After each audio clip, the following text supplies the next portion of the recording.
Welcome, people of planet Earth and all planets beyond. Thank you guys so much for watching. My name is Josh, and my family and I make our living by buying things at flea markets and thrift stores and yard sales and selling them online on places like eBay and Grailed.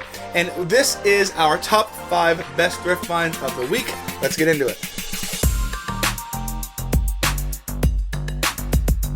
So this week we did quite a bit of traveling and thrifting, so it was kind of hard to really whittle down the best 5, and these may not be the best or at least most valuable 5 items we found, certainly not, but I think they're some of the most interesting. So let's get into this list. First up out this list is this pair of Mavericks.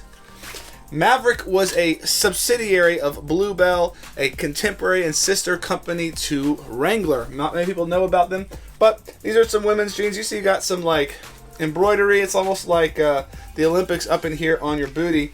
But these are from, I believe, the late 70s, maybe early 80s on this particular piece. It's kind of hard to say. We'll be doing a video just on all things Mavericks, Wranglers, and Bluebells, and probably Rustler at some point here in the future. But these are super cool. It looks like they are a straight leg. They may have been a bell bottom or something in the past, but they have been hemmed. I may let the hem out on these. Since this is not a super well-known and respected brand outside of like the vintage aficionados, I bet we could probably get $40, $50 for this pair. They are a good size for women, so that does help. High rise, dark wash, it does typically do well.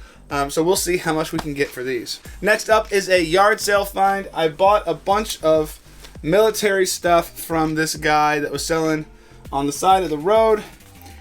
I am admittedly not an expert in vintage military stuff, but it does have a date on this thing right here. It says J. Mandelberg, 1966. So that's a pretty old piece right here. It's in incredible condition. Looks like it may not have really ever been worn. Could it be a repro of some sort? It certainly could be. I will have to do some more research, but I bought this and I think like 2 other jackets from the 70s, sort of like Vietnam era jackets that were all about $5 a piece. This could go probably in the even close to the $100 range if it is from 1966. It just depends. So I will do research and maybe we'll let you guys know sort of really where that thing fits in the value spectrum. And at some point I will learn enough to actually instruct, maybe give you guys a reference video for some of this military stuff, because there's a lot of it out there and it's hard sometimes to distinguish between all of them. Next up we have this single stitch Levi's t-shirt. Single stitch, so this is probably mid 90s. I don't see, yeah, most likely mid 90s, made in the USA. Not a whole lot else to use to date this particular garment, except that it's single stitch. But I love finding Levi's stuff like this. It could be later, like it could be like right at the end of the single stitch era. But it's super cool. Levi's blue jeans for long lasting wear. With the L, it's faded pretty good, but like a pretty cool looking fade. Just love as a fan of the company. Love finding this stuff. Not incredibly valuable, but super cool to find.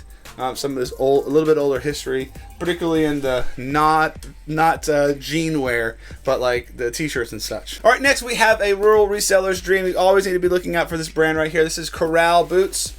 They make some nice quality but very decorative boots for women, and the cowgirls love these to death.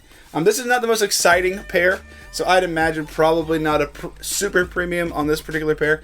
Probably in the $40 to $60 range, but it is boot season, or it's about to be boot season, so you always want to keep your eyes out for these because they do sell well in the fall. All right, now before we get to number 1, if you would be so kind as to like this video and comment below which of these 5 is your favorite, and you can also subscribe if you like content like this, all about vintage, all about thrifting. We would love to have you. All right, now at number 1 is not a super high value piece. In fact, you might be surprised that I put this at number 1, but it's mostly because this is just such an interesting piece.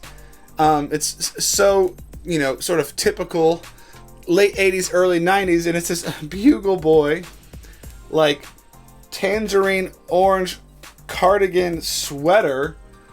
It has this big old patch here, the new standard from Beagle Boy.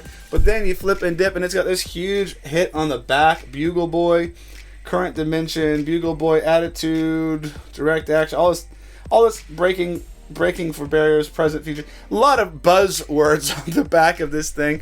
But and then the denim hits here, kind of. Like, it just seems so interesting. I mean, I've not seen a Beagle Boy piece this loud. I've seen some loud Beagle Boy pieces, but this was definitely a unique Beagle Boy piece that I've ever seen. And it's a slept-on brand. It was a cheaper end of the brand. You know, they're probably right here really trying to rip off Guess, sort of. Guess and maybe early Tommy, just by the style. But still, it's pretty cool. I just think it's pretty neat. That's all. It's just... I have no idea what to value this thing at. Maybe a little bit on the higher end of what Beagle Boy might actually ever command. So maybe $30, $40, $50. I don't know. I might try to get a wear out of it or two. But just super cool. Super unusual. It's a little dirty. Probably needs a good wash to freshen it up. But still super dope. So I was glad to find that. That was sort of out of the blue. But cool piece. Alright guys, thank you guys so much for watching. Please remember to like, comment, subscribe. We do have a live video tomorrow on Monday. So stay tuned for that at 7 p.m. We're going to be opening up a bunch of rag bags. So if you've watched this far, remember to watch tomorrow at 7 p.m. Otherwise, we'll see you guys in the next one. Peace.